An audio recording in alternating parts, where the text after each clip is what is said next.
राजा सुल्तान सिकंदर साहब, मैं उनकी तारीफ इसलिए नहीं करूंगा कि वो पीटीआई वाले पीट उठेंगे। वो हमारे पास पंजाब में रह के गए हुए अपराइट अफसर था, अपराइट अफसर है। अब उसको किसने लगाया? उसको पीटीआई ने लगाया। मैं अपनी किसी अभी लीडर की बात सुन रहा था टीवी पे, मेरा ख्वाजा आसफ साहब की, कि उसके हाथ में चिट दी। किसने दी? परवेज खट्टक ने, कि जी इसको लगा दें। तो इसलिए ना चीफ इलेक्शन कमिश्नर हमने लगाया भाईजान, ना स्क्रूटनी कमेटी हमारे दौर में बनी, ना एफबीआर स्टेट बैंक हमारे दौर में उन्होंने रिपोर्टें दी। तो ये सारी चीज़ें 8 साल से, और ना ही हमने ये मुकदमा उन पे किया। हमारा मुकदमा जो था वो और था, ये मुकदमा और था। सिर्फ उसमें हमारे मुकदमे में जब मैं गया था कि ये सादिक और अमीन नहीं है, एक कंपोनेंट ये था कि इसने वहाँ पे इलेक्शन कमीशन में जो एफिडेविट दिया है वो एफिडेविट झूठा है। उस बुनियाद पे इसको सादिक और अमीन करार ना दिया जाए बल्कि झूठा करार दिया जाए। लेकिन उस वक्त हमें कहा गया आप इलेक्शन कमीशन से रजू करें। ये बता दें कि जो इलेक्शन कमीशन का फैसला आया पीटीआई की जानिब से ये कहा जा रहा है कि उसकी तो कोई अहमियत नहीं है। दूसरा, जो इलेक्शन कमीशन का फैसला है 68 पेजेस के ऊपर मुश्तमिल जो फैसला है, उससे ये लग रहा है कि जो अगर हुकूमत रेफरेंस भी फाइल कर दी थी, लेकिन उसकी ग्राउंडिंग हुकूमत के पास इतनी कोई नहीं है कि या तो खान साहब को नाअहल करा सके या पीटीआई को। अच्छा नहीं भाईजान, नहीं, मैं इस तरह नहीं है बात। इतना पलंदा है इलेक्शन कमीशन के पास, इतने 16 संदूक हैं इलेक्शन कमीशन के पास, 16 संदूक इलेक्शन कमीशन के पास हैं। वो तो फैसला उन्होंने दिया, वो तो 16 संदूकों वाला तो नहीं देना था ना, वो तो उन्होंने इतना ही देना था। फिर जो है हुकूमत के पास एविडेंस नहीं है, हुकूमत ने कार्रवाई करनी है, रेफरेंस दाखिल करना है इलेक्शन कमीशन के कहने के ऊपर। हुकूमत ने अपनी तरफ से कोई चीज ऐड नहीं करनी। तो इसलिए अगर दूसरी बात आपने कहा कि वो कहते हैं इस फैसले में कुछ नहीं है, तो फिर अभी तक इतनी बड़ी चीखो पुकार क्यों हो रही है? अभी तो उन्होंने मुस्तरद कर दिया है, फैसले को मान लेते। अगर फैसले में कुछ नहीं है तो पीटीआई ने अभी मुत्तफिका तौर के ऊपर इस फैसले को मुस्तरद कर दिया है। ये आपकी इंफॉर्मेशन के लिए।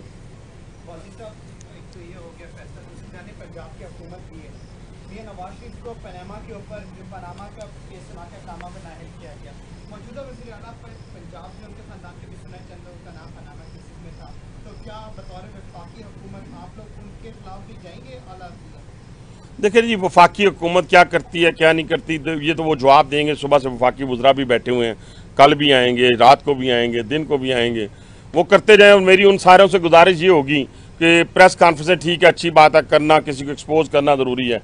अब अमल का वक्त है, अब अमल का वक्त है। मैं ज्यादती किसी से नहीं चाहता, लेकिन इनको पकड़ें, इनको डालें, इनसे रिकवरी करें। मैं कहता हूँ 40-50 अरब तो आपसे इमरान खान से मिल जाएगा आपको। वो उससे छोटे जितने जितने लोग हैं, वो आरफ नकवी की भी जो है उसकी भी हमायत करता है। वो किसकी हमायत करता है जी? आरफ नकवी के अलावा किसकी? फराह गोगी की भी हमायत करता है, उसकी भी जस्टिफिकेशन की।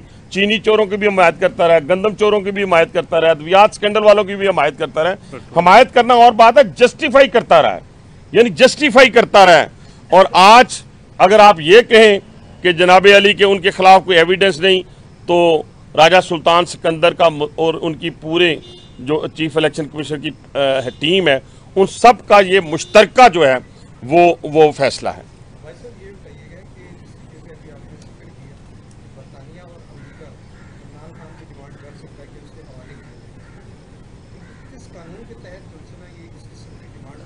जी बिल्कुल, बड़ी अच्छी बात है भाईजान। जितनी 200 पता नहीं 66 साल उसको सजा उसकी बनती है आरफ नकवी, 209 साल के 66 साल, तो उसमें से कोई 50 साल इसके हिस्से में आनी है, कुछ 60-70 और किसी इसके साथी के हिस्से में आनी है। तो वहाँ कानून तो ये नहीं है ना भाईजान, वहाँ तो सबसे ज़्यादा कत्ल से भी ज़्यादा संगीन जुर्म जो है वो मनी लॉन्ड्रिंग का है।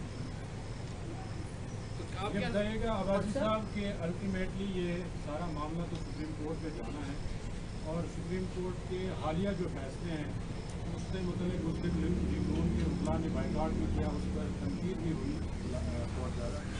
तो आप ये कैसे तवक्को कर सकते हैं कि अगर ये मामला सुप्रीम कोर्ट में गया, वो जो पिछले फैसले हैं उनको सामने रखते हुए आप ये कैसे तवक्को कर सकते हैं कि फैसला आपके हाथ में आ?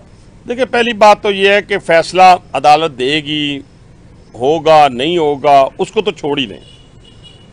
अदालत ने पहले जो फैसला दिया है उसके ऊपर आज मोहर सबत कर दी है इलेक्शन कमीशन ने। मेरे लिए इतना काफ़ी, मेरे इत्मीनान के लिए इतना काफ़ी है कि आज वही बात जो 6 साल पहले मैं सुप्रीम कोर्ट लेके गया था, आज इसको झूठा करार दे दिया गया है और इस झूठे ने मजीद एक्सपोज होना है कौम के सामने। और सिर्फ ये झूठ नहीं है भाईजान, ये जितने जितने झूठ बोलता रहा है पाकिस्तान के अंदर और जो कुफर तोलता रहा है पाकिस्तान के अंदर, वो भी लोगों के सामने आना है। और आज आप देखें ना, वो कहते हैं अगर मेरी मुखालफत करेंगे तो आप शिर्क करेंगे। हमें तो किसी ने बताया था कब्र में जाएंगे तो पहला सवाल होगा कि तेरा रब कौन है। तो वो कहते हैं कि पहला सवाल होगा कि तू इमरान खान की मदद की थी या नहीं, हिमायत इमरान खान की हिमायत की थी या नहीं की थी। और जो कि हजरत ईसा अलैहिस्सलाम का हिस्ट्री में नाम ही नहीं है, जो जापान और जर्मनी को मिला दे, खुदा के लिए पिछले 6 साल से नहीं, पिछले 15 साल से पीट रहा हूं कि मगरिब के बाद इसका टेस्ट जरूर करवाएं, लेकिन आप मानते ही नहीं। अब दोबारा फिर आपके सामने रख देता हूं बात में, ये बहुत जरूरी हो गया है। आप ये बहुत जरूरी हो गया है कि आप देखें अगर टेस्ट नहीं होगा तो इस मुल्क और कौम की जान नहीं छूटेगी।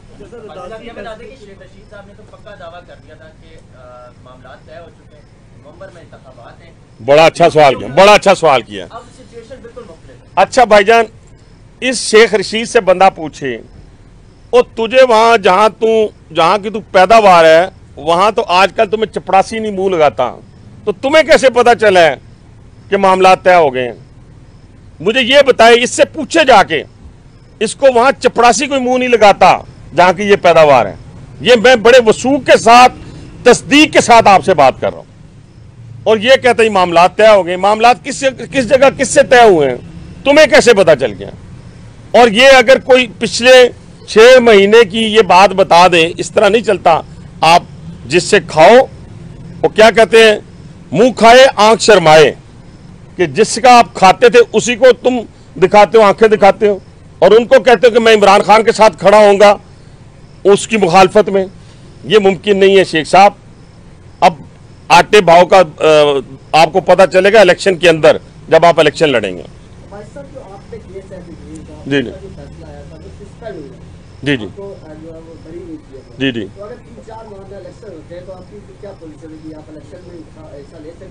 भाईजान मैं अब इन चीज़ों से बहुत आगे चला गया हूँ अल्लाह ताला के फजल व करम से। मेरे लिए अब ये चीज़ें अहमियत नहीं रखती। मेरे लिए मेरी लीडरशिप अहमियत रखती है, मेरे लिए मेरी पार्टी अहमियत रखती है। और जिस शख्स ने तमाम मुश्किलात का, तमाम आजमाइशों का इस शहर में रह के, इस मुल्क में रह के, इस घर में रह के मुकाबला अल्लाह ताला के फजल व करम से किया है, उसके लिए अब ये चीज़ें मानी नहीं रखती। मैंने पहले कहा था, दोबारा दोहराता हूँ कि शेख साहब आपके तो आगे पीछे कोई नहीं है, रोने वाला भी कोई नहीं, खुदा की कसम रोने वाला भी कोई नहीं है। तो हमारा तो टब्बर है और टब्बर से टब्बर है आगे। तो इंशाल्लाह ताला छोटे सा जो 1 साल का पोता है वो भी मुकाबला करेंगे। अदालती फैसले के बाद आपको मशीद के ओहदे से हटा दिया गया, आपके सियासी मुखालिफ शेख रशीद आपसे इतना कोई जरूरत नहीं? हाँ, बड़ा अच्छा सवाल है जी। ये तो उससे पूछे, कभी वो 302 पे इत्तफाक करता है 2005 में, कभी वो 9C पे आ जाता है 2012 में। उसकी बुनियादी वजह यह है कि उसका पूरा खानदान इलेक्शन हमसे हारा हुआ है। उसका भतीजा 50,000 वोटों से 2003 में हारा, 70,000 वोटों से वो 2008 में हारा, और 2013 में आपको पता है कि मैं 9,000 वोटों से इमरान खान से, 70,000 वोट मेरा था। अगर जितने वोट इसको पड़े थे मेरे मुकाबले में, अगर मुझे कभी पड़ेंगे तो मैं यकीन माने सियासत से कभी जिंदगी का नाम भी नहीं लूंगा। 2018 में क्या हुआ, मेरी तारीख है 2 अगस्त और मैं इलेक्शन लड़ रहा हूं। ये जाके पांव पड़ गया कि ये अंदर जाएगा तो मैं इलेक्शन जीतूंगा।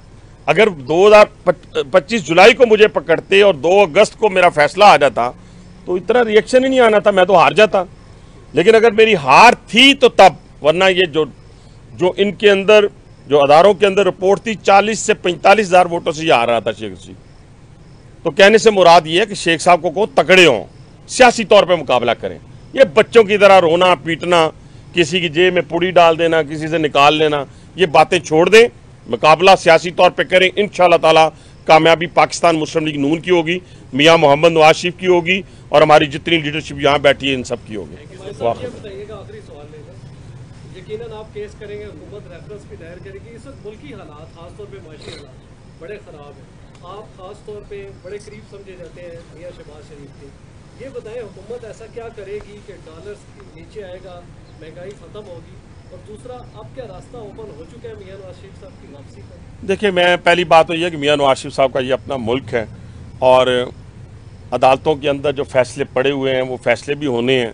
मैं तो सिर्फ ये गुजारिश करूंगा अपनी हुकूमत को, ख़ास तौर पे आपने मौका दे दिया मुझे बड़ा अच्छा सवाल करके इमरान साहब, कि ये जो उन्होंने बिलों के अंदर ख़ास तौर पे छोटे दुकानदारों के बिलों के अंदर जो उन्होंने ऐड किया, टैक्स ऐड किया है, मैं इसको मुस्तरद करता हूँ। और अगर तहरीक चली ताजरों की तो मैं ताजरों के साथ खड़ा हूँगा, ये मैं पहले ऐलान कर देता हूँ। और मैं जो ऐलान करता हूँ उस पर पैरा देता हूँ। और दूसरा, इसी वक्त घरेलू तौर पे ऊपर भी लोग हमें बिल भेज रहे हैं, जो घरों में बिल आ रहे हैं बिजली के बिल, वो भी बहुत ज़्यादा है। और दूसरी तरफ ना सैलरीज में इजाफा है।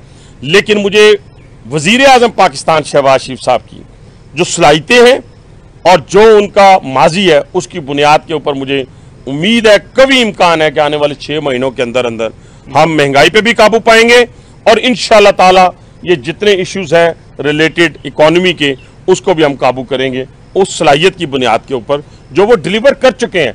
2013 सबको याद होगा, इस शहर में 18 घंटे देहातों में और शहरों के अंदर 16-16 घंटे की लोड शेडिंग हुआ करती थी। और पूरी हमारी कैबिनेट ने कहा, पूरी कैबिनेट ने, मेरे से जो मेरी कैबिनेट का बंदा मेरे से बात कर लें, उसने कहा कि ये पावर प्लांट नहीं लग सकते, 5 साल से पहले हमारी हुकूमत चली जाएगी और हमें बड़ी शर्मिंदगी का सामना करना पड़ेगा।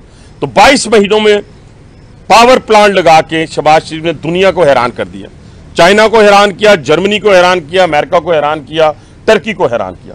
तो उसी बुनियाद के ऊपर मैं आपसे कह रहा हूं कि इंशाअल्लाह ताला आने वाले 6 महीनों के अंदर अंदर पाकिस्तान जो है उसके अंदर इस्तेहकाम आएगा। बहुत मेहरबानी, शुक्रिया। YouTube पर गूगली न्यूज देखने के लिए youtube.com की सर्च बार में गूगली न्यूज TV टाइप करें। गूगली न्यूज के पेज पर सुर्ख रंग के सब्सक्रिप्शन वाले बटन पर क्लिक करना ना भूलिए। YouTube पेज पर अपलोड होने वाली वीडियो से बाखबर रहने के लिए बेल आइकन पर क्लिक कीजिए। आपको हर नई वीडियो के बारे में नोटिफिकेशन मौसूल हो जाएगा।